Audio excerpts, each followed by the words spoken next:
Hello students, good morning. कैसे हैं आप सब? मैं आपकी हिंदी की टीचर संगीता जायसवाल। आज मैं आपके लिए लेके आई हूँ स्टैंडर्ड 9 दूसरी इकाई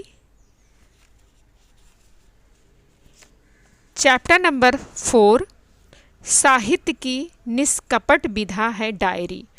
कुबेर कुमावत जी की है ये। ठीक है, आज हम पढ़ने वाले हैं बच्चों, क्या पढ़ने वाले हैं? साहित्य की निष्कपट विधा है डायरी। ठीक है बच्चों, और इसके लेखक हैं कुबेर कुमावत जी।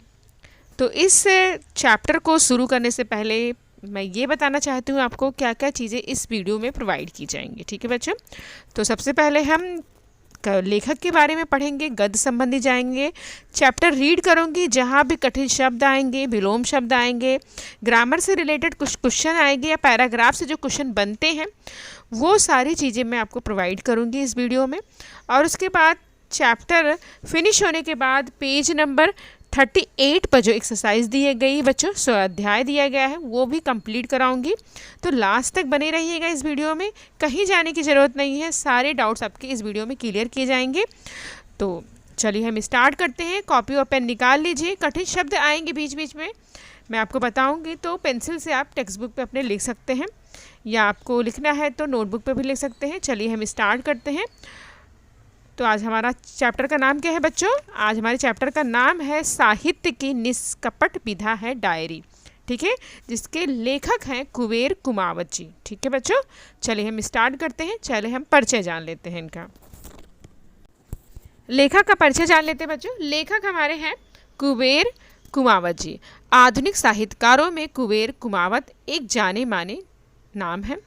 आपके विचारात्मक एवं वर्णनात्मक निबंध बहुत प्रसिद्ध है। आपके निबंध, कहानियाँ विविध पत्र पत्रिकाओं में नियमित प्रकाशित होती रहती हैं बच्चों। ठीक है, चलिए हम इनके गद्य संबंधी जान लेते हैं। गद्य संबंधी जान लेते हैं बच्चों। वैचारिक निबंध। वैचारिक निबंध में विचार एवं भावनाओं की प्रधानता होती है। प्रत्येक अनुच्छेद एक दूसरे से जुड़े होते हैं, इसमें विचारों की श्रृंखला बनी रहती है।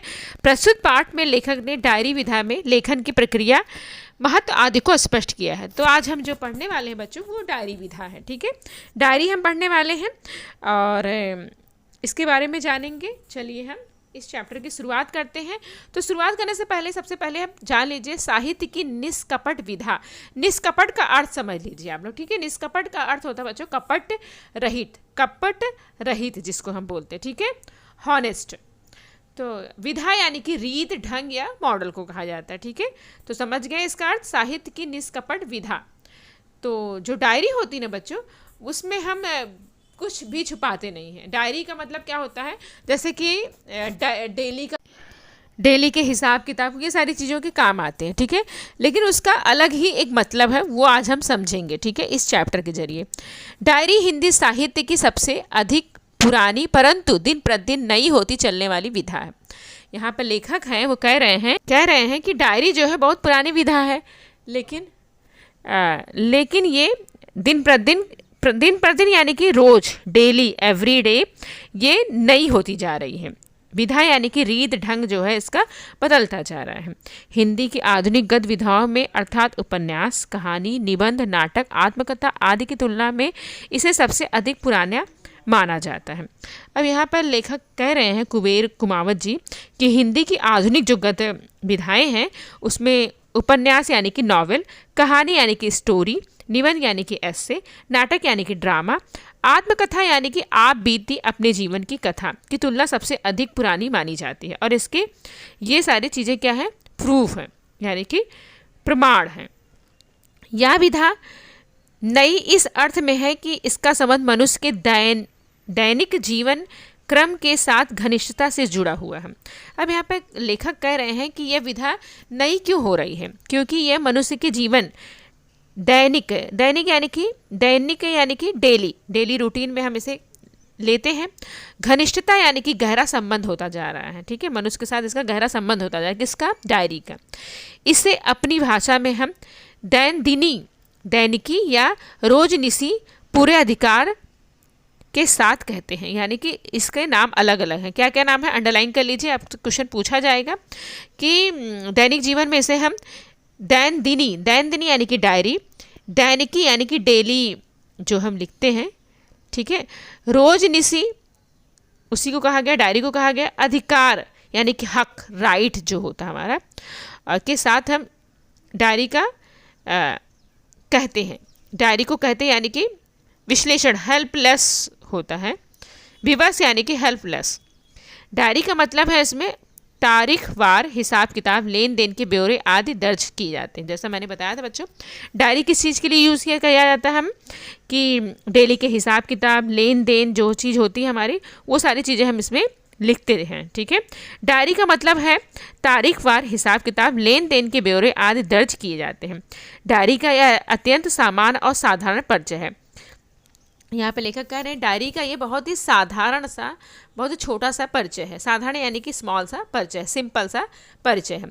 आम जनता को डायरी के विशिष्ट रूप की दूर दूर तक जानकारी नहीं है। जो आम जनता है ना बच्चों, उन्हें दूर दूर तक डायरी के बारे में कुछ भी पता नहीं है, नॉलेज नहीं है क्या होता है डायरी, ठीक है, असली मतलब क्या है डायरी का।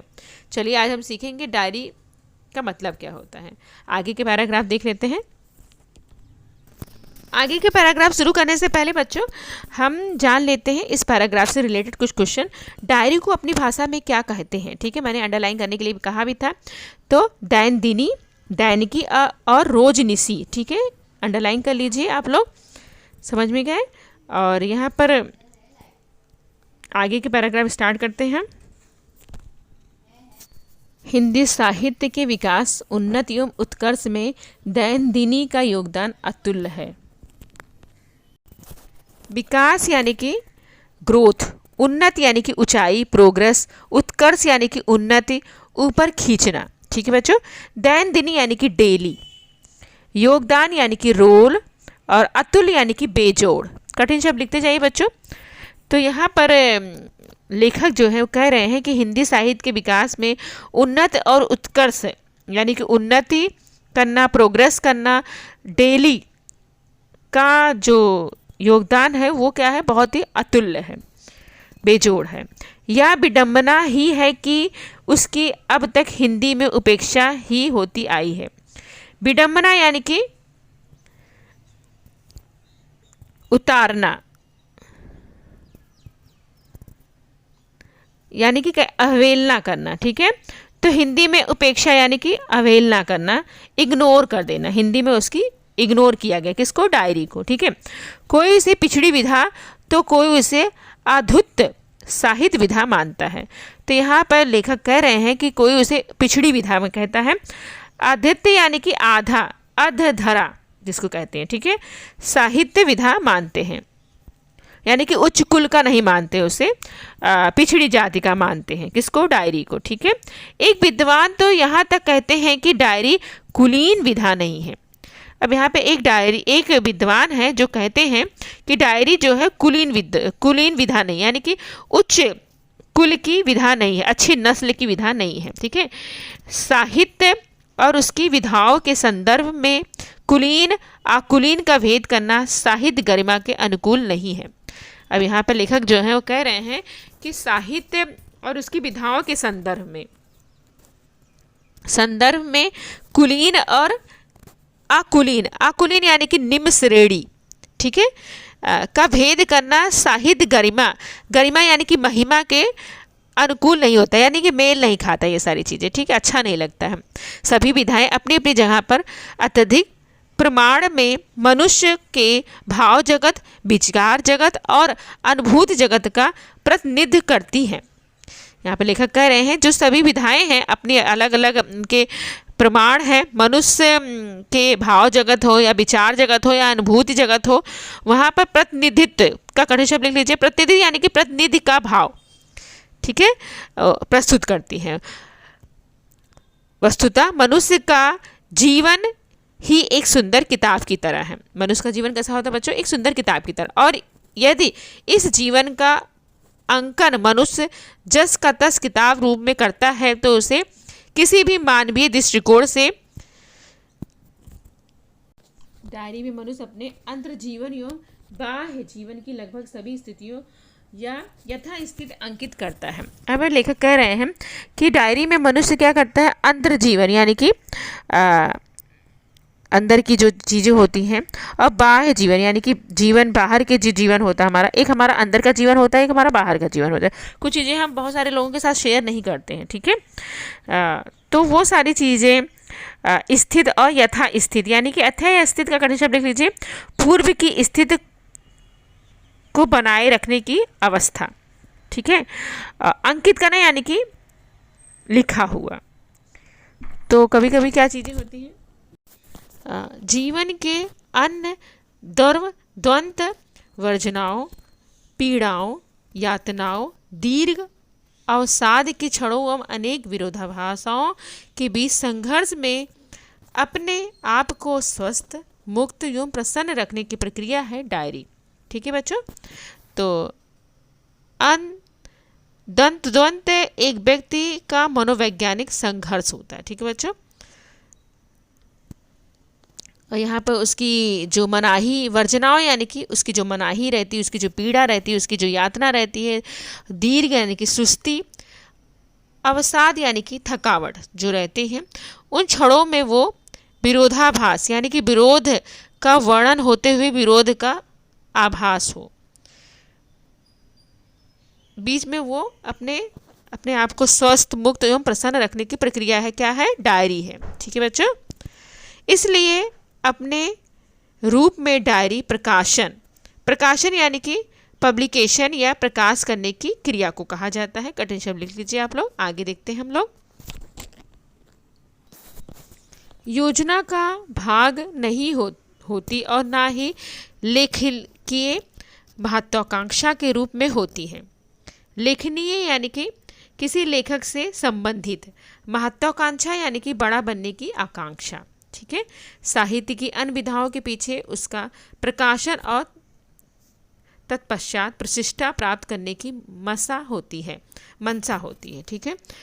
प्रकाशन यानी कि प्रकाश करने की क्रिया पब्लिकेशन को कहा जाता है, और प्रतिष्ठा यानी कि ठहराव, स्थित को कहा जाता है। मनसा यानी कि इच्छा या इरादा को कहा जाता है, ठीक है बच्चों। कठिन शब्द लिखते जाइए आप लोग। वो एक कृत्रिम आवेश में लिखी जाती है, ठीक है। कृत्रिम आवेश यानी कि बनावटी, आर्टिफिशियल जिसको हम कहते हैं, ठीक है। आवेश यानी कि दबा लेना, ठीक है, में लिखी जाती है और सावधानीपूर्वक लिखी जाती है यानी कि इत्मीनान से, जो इसके हम कहते हैं, उससे लिखी जाती है। साहित्य की लगभग सभी विधाओं में सृजन कर्म के पीछे उसे प्रकाशित करने की उद्देश्य मूल होता है। सृजन कर्म यानी कि उन्नत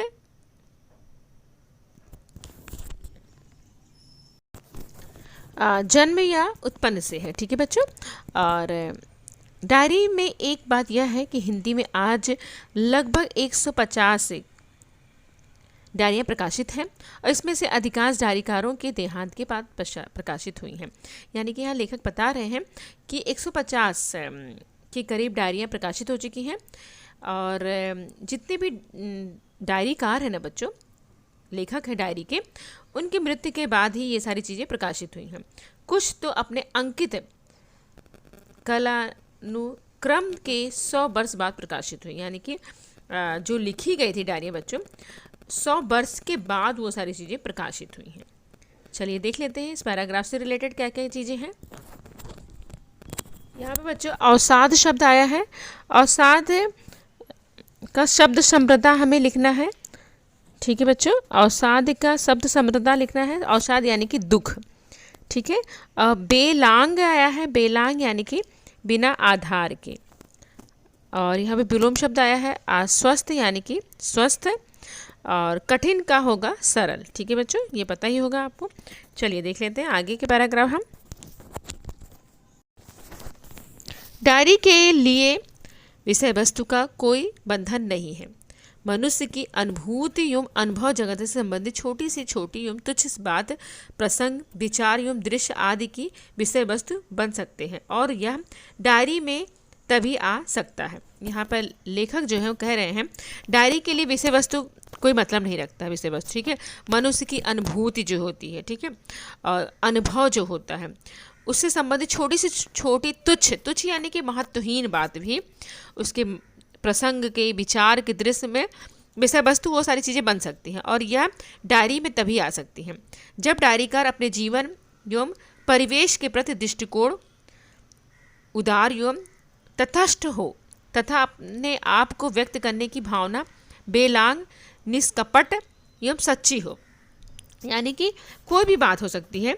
डायरीकार जब तक अपने डायरी में लिखने के टाइम वो उसके अंदर कपट नहीं हो, ठीक है, छुपाने की शक्ति ना हो, डायरी में बच्चों वो बिना झिझक सारी चीज़ें लिख सके, ठीक है, कोई चीज़ छुपाए ना अपने आप से, ठीक है।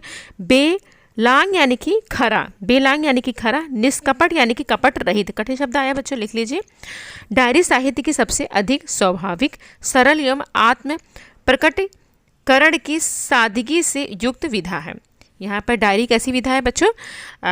सबसे सरल है और आत्म प्रकटीकरण की सादगी युक्त विधा है, ठीक है बच्चों। यह अभिव्यक्ति की प्रक्रिया से गुजरती धीरे धीरे और क्रमशः अग्रसरित होने वाली विधा है। कैसी विधा बच्चों? अभिव्यक्ति का कठिन शब्द लिख लीजिए, प्रकट करना। प्रक्रिया यानी कि प्रोग्रेस। अग्रसरित करना यानी कि आगे बढ़ा हुआ यानी कि फॉरवर्ड करना, ठीक है। तो ये ऐसी विधा है, अंडरलाइन कर लीजिए इस लाइन को। डायरी में जो जीवन है वह सावधानी पूर्वक रचा हुआ जीवन है। कैसा जीवन है बच्चों? सावधानी पूर्वक रचा हुआ जीवन है। डायरी में वह कसाव नहीं होता है जो अन्य विधाओं में देखा जाता है। डायरी में बच्चों वो कसाव, वो चीज़ें नहीं होती जो अन्य विधाओं में देखी जाती। डायरी से पारदर्शक व्यक्तित्व की पहचान की जाती है, यानी कि हमारे अंदर कुछ भी छुपा ना हो, ऐसे व्यक्ति की पहचान की जाती है जिसमें सब कुछ निसंकोच उभर कर आया हो। निसंकोच यानी कि बिना किसी संकोच के लेखक ने अपनी सारी बातें डायरी में लिख दी हो, ठीक है, अपने आप से वही ना छुपाया हो उसने, तो वो सारी बातें उसने डायरी में ये संकोच भाव से उभर कर डायरी में वो सारी चीज़ें आती हैं, ठीक है बच्चों। चलिए आगे देख लेते हैं। डायरी विधा के रूप में संसाधन का मूल आधार उसकी दैनिक कालानुक्रम योजना है। संसाधन यानी कि संस्था, इंस्टीट्यूट जिसको हम कहते हैं, ठीक है। कालानुक्रम यानी कि कार्यक्रम जो होता है, अंग्रेजी में क्रोनोलॉजिकल ऑर्डर कहा जाता है, ठीक है। अंडरलाइन कर लीजिए इस लाइन को। पूछा जाएगा आपको से क्वेश्चन। इसके अभाव में डायरी का कोई रूप नहीं होता है, परंतु यह फर्जी भी हो सकता है, ठीक है बच्चों। क्या हो सकता है? फर्जी हो सकता है। हिंदी में कुछ उपन्यास, कहानियाँ और नाटक इसी फर्जी कालानुरूप में लिखे जाते हैं। कालानुरूप यानी कि फर्जी काम करे जाते हैं, फर्जी रूप से काम किए जाते हैं, उनमें डेट वगैरह, तिथि वगैरह वो गलत लिखी जाती है। यहाँ केवल डायरी शैली का प्रयोग मात्र होता है। किस चीज़ का प्रयोग होता है? डायरी शैली का प्रयोग होता है। दैनंदिनी जीवन में अनेक प्रसंग, भावनाएं, विचार आदि डायरीकार इसी काल अनुक्रम में अंकित करता है। यानी कि जो डायरीकार होता है ना बच्चों, डायरी लिखने वाला जो व्यक्ति होता है, लेखक जो होता है, वो अपनी डायरी में जीवन के अनेक जो प्रसंग होते हैं, ठीक है, अनेक जो भाव होते हैं, भावनाएं होती हैं, विचार होते हैं, थॉट्स होते हैं, वो सारी चीज़ें डेट वाइज वो लिखता जाता है। परंतु उसके पीछे डायरीकार का निष्कपट स्वीकार युक्ति का स्थान सर्वाधिक है। यानी कि डायरीकार जो होता है बच्चों, वो सारी चीज़ें उसको निष्कपट भाव से वो सारी चीज़ें वहाँ पर लिखनी होती हैं, ठीक है। बाज़ारों में जो कॉपियाँ मिलती हैं उसमें छिपा हुआ कालानुक्रम है। यानी कि उसमें क्या छिपा रहता है बच्चों? डेट छिपी रहती है, जिसमें हम अपने दैनंदिनी जीवन के अनेक व्यवहारिक ब्यौरों को दर्ज करते हैं। जो हम डायरी खरीदते हैं बच्चों मार्केट से, उसमें डेट नहीं रहता, ठीक है, डेट छुपी रहती है, जिससे हम अपने डेट डाल के ब्यौरा अपना लिखते जाते हैं, डिटेल लिखते जाते हैं। परंतु यह विचेच यानी कि विवेचना करने योग्य बात है, डायरी नहीं है। बाजारों में मिलने वाली डायरियों के मूल में एक कैलेंडर वर्ष छपा हुआ होता है, ठीक है। एक कैलेंडर साल भर का छपा हुआ होता है। यह कैलेंडर नुमा डायरी सूक्ष्म, नीरस एवं व्यवहारिक प्रबंध वाली डायरी है। जो ये कैलेंडर नुमा जो डायरी हमें खरीदते हैं वो कैसी होती है बच्चों? सूक्ष्म होती है। नीरस होती है। व्यवहारिक यानी कि व्यवहार संबंधी, प्रबंध वाली यानी कि योजना करने वाली, मैनेजमेंट करने वाली डायरी होती है। इसका मनुष्य के जीवन एवं भाव जगत से दूर दूर तक संबंध नहीं होता है। जो हम डायरी बच्चों यूज़ करते हैं और जो डायरी लेखक लिखते हैं, उन दोनों में बिल्कुल कोई संबंध नहीं होता, दूर दूर तक कोई संबंध नहीं होता है। ठीक है बच्चों, समझ में आया? चलिए आगे देख लेते हैं। हिंदी में अनेक डायरियाँ ऐसी होती हैं जिसमें प्रायः यथावत अवस्था में प्रकाशित होती हैं। यथावत यानी कि जैसे कि तैसी, अवस्था यानी कि हालात या दशा में प्रकाशित होती हैं। ठीक है, इसमें आप एक बड़ी सीमा तक डायरीकार के व्यक्तित्व को निष्कपट पारदर्शक रूप में देख सकते हैं। यानी कि जो डायरीकार होते हैं बच्चों, उनके व्यक्तित्व को, उनकी पर्सनालिटी को आप निष्कपट रूप से, पारदर्शी रूप में देख सकते हैं। डायरी का बेलांग यानी कि खरा। आगे देख लेते हैं। आत्म प्रकाशन की विधा बनाने में महात्मा गांधी का योगदान सर्वोपरि है। सर्वोपरि यानी कि सबसे ऊपर बढ़कर है। ठीक है, किसका नाम? महात्मा गांधी का नाम सबसे ऊपर है। ठीक है, उन्होंने अपने अनुयायियों एवं कार्यकर्ताओं को अपने जीवन को नैतिक दिशा देने के साधन रूप में नियमित दैनंदिनी लिखने का सुझाव दिया और उसमें एक व्रत के रूप में निभाने को कहा। जो गांधी जी थे ना बच्चों, जो उनके मानने वाले थे, अनुयायी थे, जो उनके कार्यकर्ता थे, उन्होंने उनको सलाह दी कि डेली रूटीन में आप नियमित रूप से डायरी लिखिए। ठीक है, और इसका व्रत उन्होंने रखने के लिए, यानी कि कर्तव्य को निभाने के लिए कहा। निभाने के लिए क्या कर्तव्य? यानी कि डेली आपको डायरी लिखनी है। ठीक है, उन्होंने अपने कार्यकर्ताओं को आंतरिक अनुशासन एवं आत्मशुद्धि हेतु डायरी लिखने की प्रेरणा दी। ठीक है, जो उनके कार्यकर्ता थे उनको आंतरिक यानी कि भीतरी बातों से संबंधित, ठीक है, अनुशासन से आत्मशुद्धि यानी कि आत्मा को शुद्ध करने वाले, अनुशासन यानी कि नियंत्रण। ठीक है, डायरी लिखने की क्या दिया उन्होंने? प्रेरणा दी। गुजराती में लिखी हुई बहुत सारी डायरी आज भी हिंदी में अनुवादित है। गुजराती में बहुत सारी डायरियाँ लिखी गई हैं बच्चों, जो हिंदी में अनुवाद कर दी गई, ट्रांसलेट कर दिया, जिसमें मनुबहन गांधी, महादेव देवसाई, सीताराम सेक्सरिया, सुशीला नैयर, जमना लाल बजाज, घनश्याम बिरला, श्री राम शर्मा, हीरा लाल जी शास्त्री आज उल्लेखनीय है। ठीक है बच्चों, ये सारे लोग जो हैं डायरी लिखते थे। गुजराती डायरियाँ बहुत सारी लिखी गई थी जो अनुवादित की गई हैं, और इसमें से जो नाम बताया मैंने वो सारे लोग डायरी लिखते थे। ठीक है, लेखक हैं जो लिखते थे। ठीक है, चलिए आगे देख लेते हैं हम। पैराग्राफ से रिलेटेड क्वेश्चन देख लेते हैं बच्चों। कार्यकर्ताओं को डायरी लिखने के लिए प्रेरित करने का कारण क्या था बच्चों? तो आपको ऑप्शन लिखना है आंतरिक अनुशासन और आत्मशुद्धि। ठीक है बच्चों, समझ में आया आपको? और यहाँ पर शब्द संप्रदा में लिखेंगे मात्र का क्या होगा? केवल। अवस्था यानी कि स्थित, अनैतिक यानी कि नैतिक होगा यहाँ पर। ठीक है, विलोम शब्द होगा नैतिक का अनैतिक और नीरस का सरस। ठीक है, लिख लीजिए आप लोग। चलिए आगे देख लेते हैं पैराग्राफ हम।